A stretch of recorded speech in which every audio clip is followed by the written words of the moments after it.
Wesley stayed alongside, rubbed her back, massaged her legs, toweled her perspiring face. He was wonderful. By noon, they knew something was very much wrong. Fezzik rumbled over, took a look, ran back and hid in his spot, helpless. Inigo grabbed the six-fingered sword and fought with the breezes until he realized the sun was going down again, and they were into the second day. "I don't want you to worry," Buttercup whispered to her beloved. "Nothing unusual so far," Wesley replied. "From all I've heard, 30 hours is perfectly normal." "Good. I'm glad to know that." When the next dawn came, she had clearly begun to weaken. She managed to say, "What else have you heard?" And Wesley said, "Everyone agrees on this. The longer the labor, the healthier the baby. How lucky we shall be to have a healthy son." By the second sunset, it was only about survival. Fezzik sobbed behind the tree as Wesley counseled with Inigo. They spoke evenly, but terror was starting to encircle about them. "I don't know of such things," Inigo said. "Nor do I.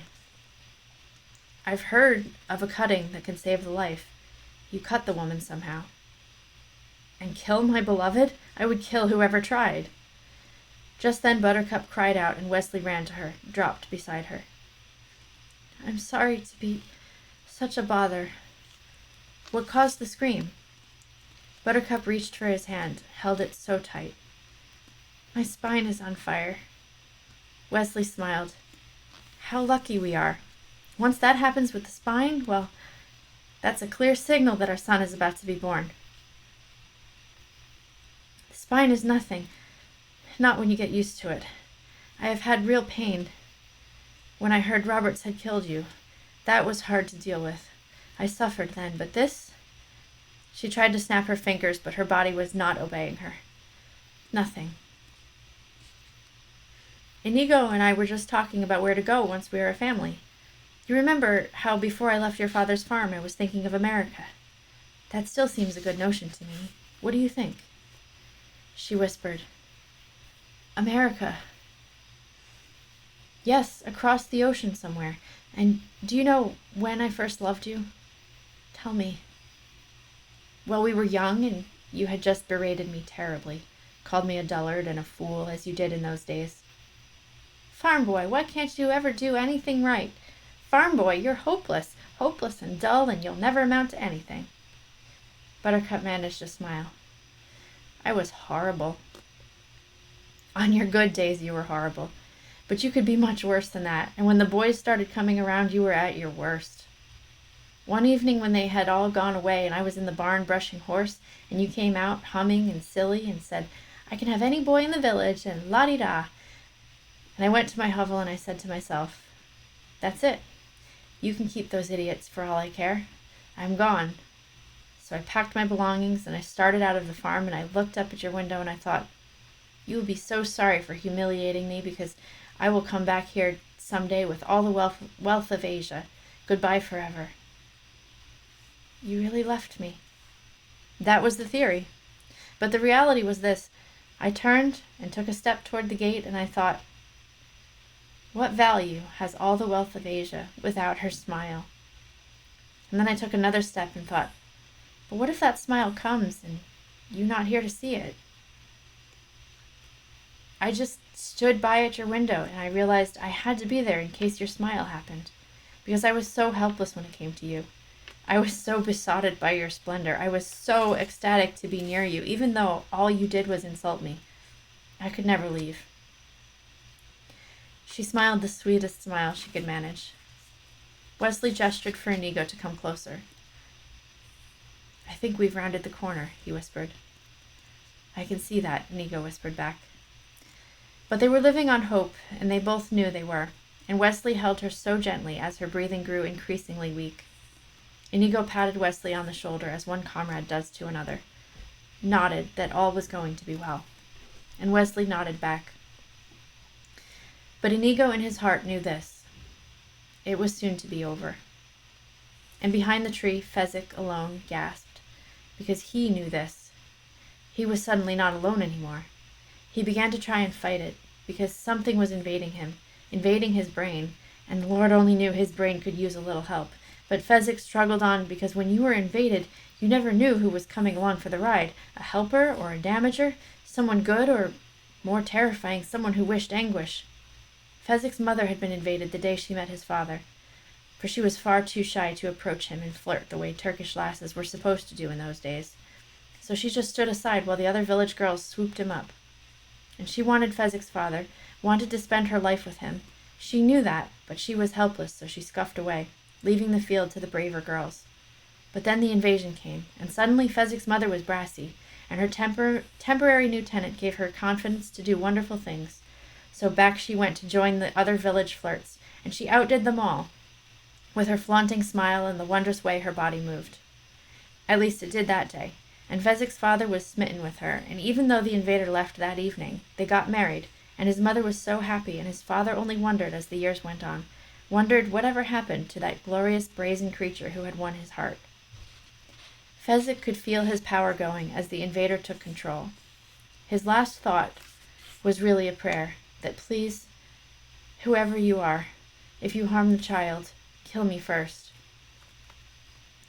And by the fire Wesley held Buttercup all the more tightly and said words of optimism, and Inigo always replied in the same tone, until that awful 50th hour of Buttercup's labor, when Inigo could lie no more, and said the dreaded words, "We've lost her."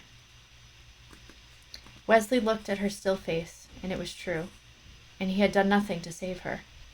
Not once in all of his life, except when he was in the machine, had he ever let tears visit, not even when his beloved parents were tortured in front of him. Not once, never, not the one time. Now he fauceted. He fell across her, and Inigo could only watch helplessly. And Wesley wondered what he was going to do until he died, because going on alone was not possible. They had battled the fire swamp and survived. If he had known how it was going to end, Wesley thought at that moment he would have let them die there. At least that way they would have been together. And then from behind them there came a sound more strange than any they had come across before. A disembodied sound, as if a corpse were talking, and the sound boomed out at them. "We have the body." Inigo whirled, then cried out in the night. And Wesley in despair was so surprised at Inigo's sound he whirled, he too cried out in the night. Something was moving toward them, out of the darkness. They both squinted to make sure. Their eyes did not deceive. Fezzik was moving toward them, out of the darkness. At least, something that looked like Fezzik was coming toward them. But his eyes were bright, and his pace was quick, and his voice, they had neither ever heard a voice like it. So deep, thunderous, and measured. And the accent was something they had also never heard before, not until they finally reached America, or, more accurately, when the ones left alive got there. "Fezzik," Inigo said, "this is not the time." "We have the body," Fezzik said again. "We have a fine, strapping child inside. She has been kept waiting far too long." Now the giant knelt beside the still woman, gestured for Wesley to move, put his ear to her, clapped his hands sharply. "You," he said, pointing at Inigo, "bring me soap and water to disinfect my hands." "Where did he hear that word?" Wesley asked. "I don't know, but I think I better do it," Inigo said, hurrying to the fire. And now Fezzik pointed to the great sword. "Sterilize it in the fire." "Why?" Inigo said, bringing Fezzik the soap and towel. "To make the cut." "No," Wesley said, "I will not let him give you the sword." And now the voice took on a power more frightening than ever. "This child is a putterer. That is what we call those that linger too long. But this child is more than that. She is in backward, and the umbilical cord is tightening around her throat. Now if you wish to live your life alone, keep the sword. If you wish a child and wife, do what I tell you." "Be at your best," Wesley said, and he nodded for Inigo to hand the great sword to the giant. Fezzik marched it to the fire, sizzled the point red, returned to the lady, knelt. "The umbilical cord is very tight now. There is little breath left now. There is little time." And for a moment Fezzik closed his eyes, breathed deep, and then he moved. And his great hands were so soft, the giant fingers so skilled, and as Wesley and Inigo stared, Fezzik's hands did his bidding, and the sword touched Buttercup's skin. And then there was the cut, long but precise. And then there was blood, but Fezzik's eyes only blazed more deeply, and his fingers waltzed. And he reached inside and gently took her out. Took the child out, a girl. Buttercup was wrong. It was a girl. And here at last she came, pink and white like a candy stick. Here came Waverly. Whew! I need a breather. That was intense. I lost count somewhere above 130. You're in 130 Discords? It is my first time reading this. I have seen the movie, but I have never read the book. And so when somebody in stream suggested it, I was like, I gotta do it. Because I have the book. I've had it for years, and I just have never read it. But I'm tense. Fezzik's possession is wild. I feel like there might have been a reference to that much earlier in the book. It feels very familiar when it's going through Fezzik's backstory. I think I've read it like 10 times in the last 20 years or so. That's a good number. But so you probably would remember more than me. Do they talk about possession earlier in the book? When Fezzik is still like very like a young child? Because I feel like there was something, but I don't want to like go try and backtrack and find it because I have no idea what page that would be. In passing. Okay. So it's almost like not in any way I would call foreshadowing. Okay. So I feel like it's almost like a Chekhov's gun kind of situation, but it doesn't get resolved until like what's essentially an epilogue chapter.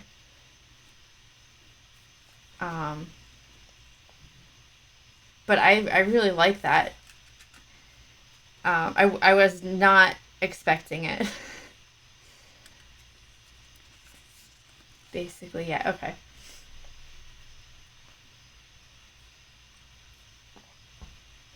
So I think I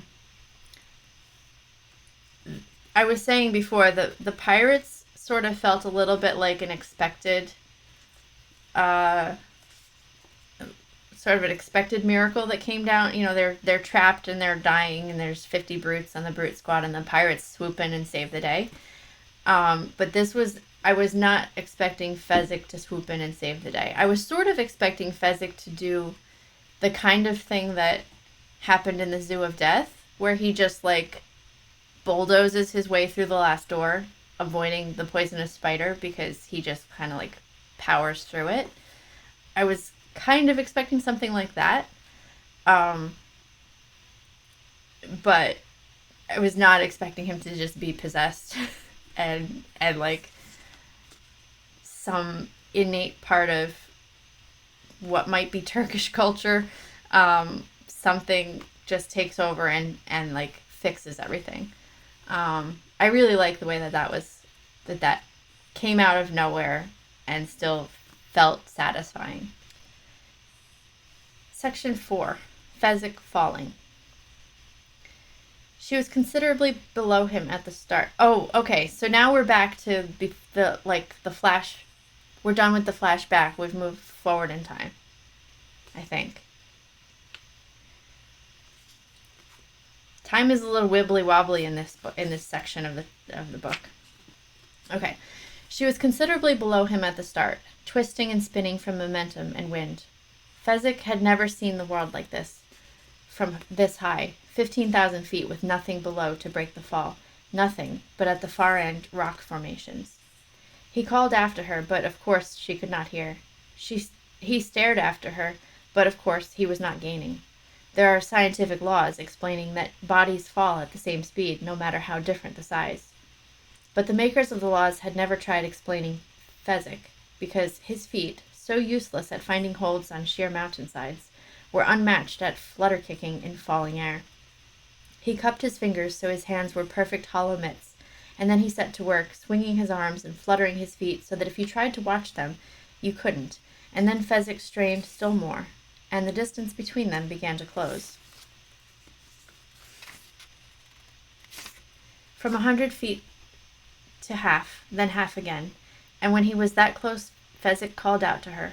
His word. Wait, what? Hold on. So he's flying, basically? My name is the Lore Keeper. You're at the end of Princess Bride. Prepare to cry. Aww.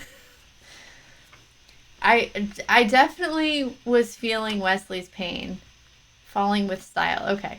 I definitely was feeling Wesley's pain when Buttercup, when it's, I don't know, is Buttercup, well, don't spoil it for me, but if Buttercup's actually dead, I'm just going to assume she died.